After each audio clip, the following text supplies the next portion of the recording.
Punta po tayo dito, i-check nyo to. Dito, itong tatlong to.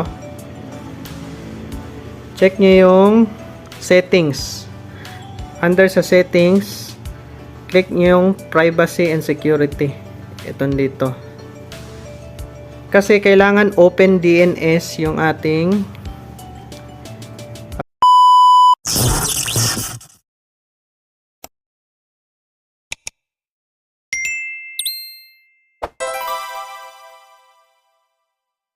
maayong adlaw or magandang araw sa lahat.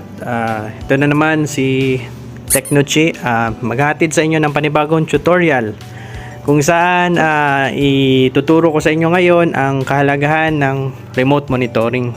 So, ano ba talaga yung remote monitoring, mga kaibigan? Ang remote monitoring ay isang paraan ng pag-check po ng ating piso wifi na kahit